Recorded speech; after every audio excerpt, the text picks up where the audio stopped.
At nandito na naman tayo sa ating no contact update segment para sa araw na ito, August 5, 2026. So bago natin pag-usapan ang real-time energies ng person mo, bati muna natin everybody. Hi and hello there everyone. My name is Yan. Welcome new subscribers at Training Istam buyers. Thank you sa inyong walang sawang love and support for me. Kung di nyo pa meron pa tayong isa pang channel. Link down below lang sa ating description box if interesado para sa mas marami pang collective readings for all signs, doon nyo rin yun matatagpuan. At syempre, when we say real-time energies, ibig sabihin energy niya po ngayong araw at hindi bukas, hindi rin kahapon. Okay, yun ang ating aalamin or makikita. At pwede mong i-pause ang video na to for a while at isipin siya because that is one way of setting your intentions and then i-resume back mo na lang once na tapos ka na. At yun nga, now let's go ahead and check these energies here. Thank you so much, Archangel Michael, Guardian Angels of Collective. Can we get this person's energies for today? Is this person here still thinking of collective? Is this person here still in love with collective? Can you please show me any informations related to this person na konektado kay collective? August 5, 2026. Okay, so let's go ahead and check this energies. Meron siya ritong energy ng Four of Swords. Nandito din ang World energy. Three of Cups. Six of Swords. High Priestess. King of Wands. Moon, of course. Ace of Wands. And the Knight of Pentacles coming in. Pretty strong para sa ating bottom of the deck. So, ibig sabihin, ang taong ito, wala siyang panahon ngayong araw na ito, hindi dahil umuulan, at tinatamad siya, kundi parang mas gusto niyang bigyan or paglaanan ng panahon yung pag-iisip rito ng tungkol sa'yo. Parang ayoko magsaya, ayoko lumbas, ayoko muna ngayon gumala with friends, hindi dahil umuulan, ayoko muna sumabay sa dinner, ng family gathering, or mga ganyan. This person ay dumidistansya at mas pinipili niyang mag-isa ngayong araw na ito dahil mas importante sa kanyang masolusyonan ang problema niya rito sa'yo kesa tsaka parang feeling niya hindi niya deserve maging happy hangga't hindi rito naayos ang problema ninyong dalawa. Yung iba naman sa inyo, may nakuha akong energies dito na hindi pa kayo hiwalay nitong person na to para sa iba sa inyo. Pwedeng may tampuhan lang, may misunderstanding, or may problema sa pagitan ninyo na hindi pa naayos. Baka nag-away kayo lately, or meron ditong parang misunderstanding na hanggang ngayon, misunderstanding pa din. Yan ang kanyang gusto klaruhin. At yung iba naman sa inyo, yes, this is your ex-lover right in here. Okay? So, lumalabas na itong person na to na mas importante sa kanya ngayong araw na mag-isip na dumistansya muna ngayon, at pwedeng all by himself or herself ang peg niya today para makapag-isip siya ng solusyon. Yan, with the King of Wands energy, kilala siya sa mga tao sa paligid niya bilang hindi naman funny, pero baka energetic, lively, ganon. Pwede rin naman na joker, ganyan. Suggesting only what resonates no. But today, hindi ganon ang energy niya. Actually, napapansin na rin naman ng ibang tao sa paligid niya na matagal nang hindi ganon ang energies niya. Okay? So, lately, napapansin na yun. Nagsimula na yung mapansin ng mga tao sa paligid niya with the World card energy. In other words, parang yung iba nagtatanong na, problema ka ba? Tapos, dahil siya ito na sinasarili niya lang, sinasabi niya siguro wala, pero yung energy niya, iba yung sinisend na signal sa mga tao sa paligid niya. With the moon, I do see na nililihim niya yan. The big moon right in here is an indication na tinatago niya lang yan. Hinahide niya lang yan deep inside sa kanya ritong self. Okay? And with the Ace of Wands energy, this person here na parang konti na lang parang aabot na dun siya sa point na parang pasuko na, ganong klase ng energy. So, nakikita natin dito that though this person's passion for you, love for you, ay very evident dito, parang kahit siya hindi niya na rin nakikitaan 'to ng pag-asa. So, ibig sabihin puwedeng matagal na rin kasi kayong hiwalay ng taong ito kung ex mo 'yan. Ngayon, kung ito naman ay ang person mo na hindi na kayo nag-uusap dito 'no, parang, lumampas kayo dun sa limit 'no, kung saan puwedeng dapat, dati 'no, gan'tong araw lang kayo nagkakatampuhan 'no, so puwedeng lumampas na kayo 'no. Dati siguro 3 araw lang 'di nagpapansinan, pero ngayon mukhang 1 linggo mo na siyang 'di pinapansin. So, parang iba na daw yun 'no. So, may energy rito na parang yung person mo 'no, ay may energy ng pagkabahala, pag-aalala, yes, worry 'no, and nakakita rin tayo dito ng energy 'no, na baka ito ay mag-end na lamang anytime dito, 'yan. Kaya parang nagpa-panic siya 'no, kaya ito siya na dumidistansya muna sa iba imbes na sumali 'no, kasi dito may usapan today 'no, na magkikita-kita puwedeng with friends or with family ano. Ta's nakikita ko dito na hindi naman ito as in sa bahay lang talaga niya siya maglalagay 'no, puwede rin kasi na siya ay pumunta mag-isa sa coffee shop 'no, iinom siya dun ng kape habang iniisip niya yung gagawin niya. Parang gusto niya na yung sarili niya muna ngayon, ng araw na ito 'no, at hindi siya rito yung energy ng lalabas para magsaya kasi hindi ito ang oras para magsaya. Okey, kailangan umisip ng solusyon para sa ikabubuti ng aming relasyon ni collective. Yun ang kanyang nasa isipan kasi with the Ace of Wands, this, symbolizes here passion for love 'no. So ngayon, itsopuwera muna yung mga friendships na yan.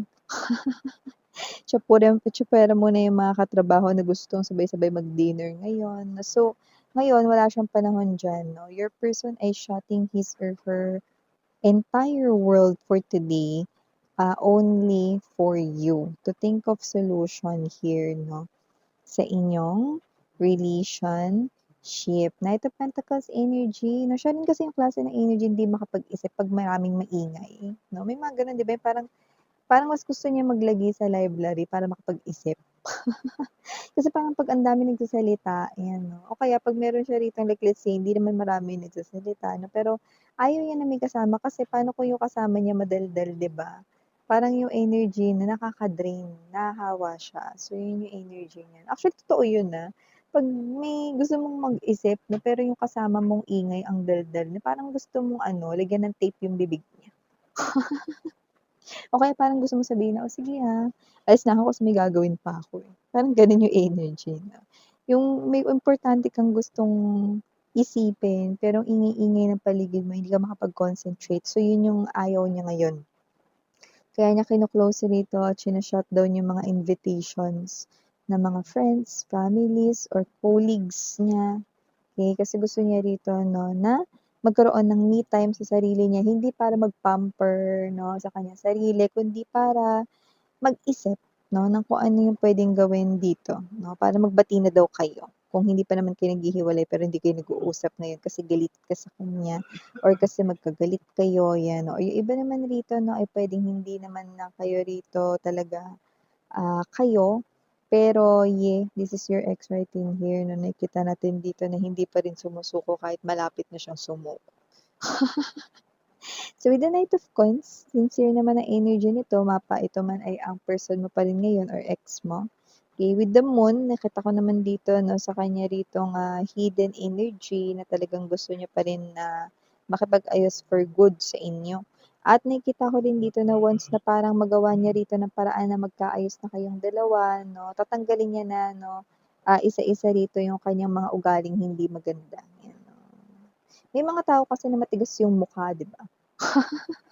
Parang matigas yung mukha minsan, yung parang ano, feeling nila hindi masyadong maganda yung ugali nila, pero para sa iba mas pangit pa pala yung ugali nila na yun, 'di ba?